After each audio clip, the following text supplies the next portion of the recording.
এইমাত্র ঘটল একটি ভয়াবহ বিমান দুর্ঘটনা। এই দুর্ঘটনার ফলে সঙ্গে সঙ্গে ১৯ জন যাত্রী মারা গেল। তো বন্ধুরা, এই বিমান দুর্ঘটনাটি কোথায় ঘটলো এবং কি করে ঘটলো সমস্ত কিছু আপনাদেরকে এই ভিডিওটিতে একদম লাইভ আপডেটেই জানিয়ে দেব। ফের ভেঙে পড়ল বিমান। নেপালের কাঠমান্ডুতে ১৯ জনকে নিয়ে ভেঙে পড়ে পোখরাগামী একটি বিমান। কাঠমান্ডুর বিমান ভেঙে পড়তেই সেখান থেকে ভয়াবহ দাউ দাউ করে কালো ধোঁয়া বের হতে শুরু করে, যার আঁচ পেতেই প্রশাসনের কর্মীরা যেমন হাজির হন, তেমনি স্থানীয়রাও সেখানে সঙ্গে সঙ্গেই ছুটে যান। সেই সঙ্গে দমকল কর্মীরা জোর কদমে উদ্ধার কার্য শুরু করেছে। তো বুঝতেই পারছেন কি ভয়াবহ বিমান দুর্ঘটনা ঘটেছে। রিপোর্ট প্রকাশ এসেছে ১৯ জনকে নিয়ে নেপালের সূর্য এয়ারলাইন্সের একটি বিমান কাঠমান্ডুর দিকে যাচ্ছিল।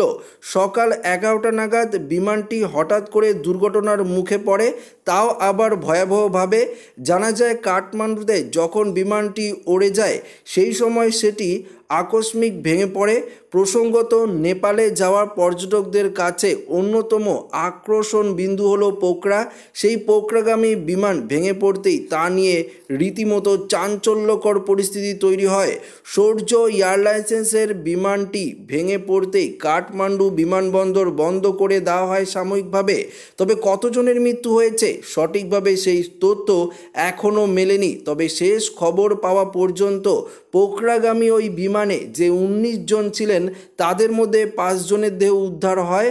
পাশাপাশি বিমানের চালক মনীষ সাক্যকে, বয়স তার ৩৭, দুর্ঘটনাস্থল থেকে উদ্ধার করে জখম অবস্থায় হাসপাতালে ভর্তি করা হয়েছে বলে খবর। তো বন্ধুরা, আপনারা বুঝতেই পারলেন নেপালের কাঠমান্ডুতেই এই ভয়াবহ দুর্ঘটনাটি কিন্তু ঘটেছে।